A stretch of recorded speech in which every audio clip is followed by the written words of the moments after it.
दोस्तों, स्वागत है आप सभी का मेरे YouTube चैनल भगवान भजन कथाएं और उपाय में। आज मैं आप सभी को देवउठनी एकादशी के बारे में व्रत, पूजा का मुहूर्त, समय और महत्व की पूरी जानकारी देने वाली हूं, तो वीडियो के अंत तक बने रहें। देवउठनी एकादशी भगवान विष्णु को प्रसन्न करने के लिए भी बेहद उत्तम मानी जाती है। इस दिन भगवान विष्णु को प्रसन्न करने के लिए कुछ लोग व्रत रखते हैं और पूजा करते हैं। इस दिन सच्ची श्रद्धा और भक्ति भाव से भगवान विष्णु की पूजा करने से सभी मनोकामनाएं पूर्ण होती है।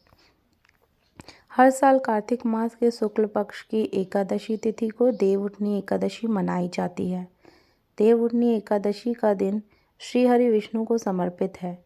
इस दिन जगत के पालनहार श्री हरि विष्णु अपनी 4 महीनों की योग निद्रा से जागते हैं। इसके बाद से ही सभी मंगल कार्य आरंभ हो जाते हैं। इसके अलावा देवउठनी एकादशी भगवान विष्णु को प्रसन्न करने के लिए भी बेहद उत्तम मानी जाती है। इस दिन भगवान विष्णु को प्रसन्न करने के लिए कुछ लोग व्रत रखते हैं और पूजा करते हैं। इस दिन सच्ची श्रद्धा से और भक्ति भाव से भगवान विष्णु की पूजा करने से सभी मनोकामनाएं पूर्ण होती हैं। ऐसे में चलिए आइए जानते हैं देवउठनी एकादशी की पूजा विधि और महत्व। देवउठनी एकादशी 2023 की तिथि 23 नवंबर 2023 को देवउठनी एकादशी है। इस दिन भगवान विष्णु 5 महीने की निद्रा के बाद जागेंगे। इसके बाद से सभी मंगल कार्य शुरू हो जाएंगे। देवउठनी एकादशी पर ही रात में शालिग्राम जी की और तुलसी माता का विवाह होता है। आइए जानते हैं शुभ मुहूर्त। कार्तिक शुक्ल एकादशी की तिथि प्रारंभ होगी 22 नवंबर रात 11:03 से और कार्तिक शुक्ल एकादशी का समापन 23 नवंबर रात 9:01 पर होगी। पूजा का समय है सुबह 6:50 से 8:09 तक। रात्रि में पूजा का मुहूर्त है 5:25 से 8:40 तक। व्रत पारायण का समय सुबह 6:51 से सुबह 8:55 तक 24 नवंबर को समाप्त होगा। आइए जानते हैं इसकी पूजा विधि, किस प्रकार से देवउठनी एकादशी की पूजा की जाती है। देवउठनी एकादशी के दिन ब्रह्म मुहूर्त में स्नान आदि से निवृत्त होने के बाद भगवान विष्णु जी की पूजा करते हुए व्रत का संकल्प लें। श्री हरि विष्णु की प्रतिमा के समक्ष उनके जागने का आवाहन करें। संध्या काल में पूजा स्थल पर घी के 11 दिए देवी देवताओं के समक्ष जलाएं। यदि संभव हो पाए तो गन्ने का मंडप बनाकर बीच में विष्णु जी की मूर्ति रखें। श्री हरि को गन्ना, सिंघाड़ा, लड्डू जैसे मौसमी फल अर्पित करें। एकादशी की रात एक घी का दीपक जलाएं। अगले दिन हरिवासर समाप्त होने के बाद ही व्रत का पारायण करें।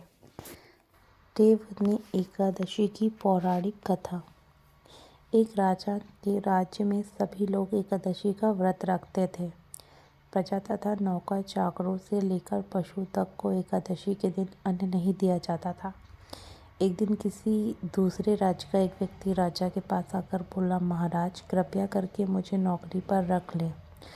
तब राजा ने उसके सामने एक शर्त रखी कि ठीक है रख लेंगे, किंतु रोज तो तुम्हें खाने को सब मिलेगा पर एकादशी को अन्न नहीं मिलेगा। उस व्यक्ति ने उस समय हाँ कर ली, पर एकादशी के दिन जब उसे फलाहार का सामान दिया गया तो वो राजा के सामने जाकर गिड़गिड़ाने लगा, महाराज मेरा पेट नहीं भरेगा, मैं भूखा ही मर जाऊंगा, मुझे अन्न दे दो। राजा ने उसे शर्त की बात याद दिलाई, पर वह अन्न छोड़ने को राजी नहीं हुआ। तब राजा ने उसे आटा दाल चावल दिया। वह नित्य की तरह नदी पर पहुंचा और स्नान कर भोजन पकाने लगा। जब भोजन बन गया तो वह भगवान को बुलाने लगा, आप भगवान भोजन तैयार है। उसके बुलाने पर पीताम्बर धारण किए हुए भगवान चतुर्भुज रूप में आकर पहुँचे तथा प्रेम से उसके साथ भोजन करने लगे। भोजन आदि करके भगवान अंतर ध्यान हो गए तथा वहाँ अपने काम पर चला गया। 15 दिन बाद अगली एकादशी को वह राजा ने कहने लगा कि महाराज मुझे 2 गुना सामान दीजिए। उस दिन तो मैं भूखा ही रह गया। राजा ने कारण पूछा तो उसने बताया कि हमारे साथ भगवान भी खाते हैं, इसलिए हम दोनों के लिए ये सामान पूरा नहीं होता। यह सुनकर राजा को बड़ा आश्चर्य हुआ। वह बोला, मैं नहीं मान सकता कि भगवान तुम्हारे साथ खाते हैं। मैं तो इतना व्रत रखता हूँ, पूजा करता हूँ, पर भगवान ने मुझे कभी दर्शन नहीं दिए। राजा की बात सुनकर वह बोला, महाराज यदि विश्वास ना हो तो साथ चलकर देख ले। राजा एक पेड़ के पीछे छिपकर बैठ गया। उस व्यक्ति ने भोजन बनाया और भगवान को शाम तक पुकारता रहा, परंतु भगवान नहीं आए। अंत में उसने कहा, हे भगवान, यदि आप नहीं आए तो मैं नदी में कूदकर प्राण त्याग दूंगा। लेकिन भगवान नहीं आए। तब वह प्राण त्यागने के उद्देश्य से नदी की तरफ बढ़ा। प्यार त्यागने का उसका यह दृढ़ इरादा जान शीघ्र ही भगवान ने प्रकट होकर उसे रोक लिया और साथ बैठकर भोजन करने लगे। खा पीकर वह उसे अपने विमान में बिठाकर धाम वैकुंठ ले गए। यह देख राजा ने सोचा कि व्रत उपवास से तब तक कोई फायदा नहीं होता जब तक मन में शुद्धता ना हो। इससे राजा को ज्ञान मिला। वह भी मन से व्रत उपवास करने लगा और अंत में स्वर्ग को प्राप्त हुआ। धन्यवाद दोस्तों। अगर मेरी दी गई जानकारी अच्छी लगी तो वीडियो को लाइक करें, शेयर करें, चैनल को सब्सक्राइब करें, बेल आइकन को दबाना ना भूलें।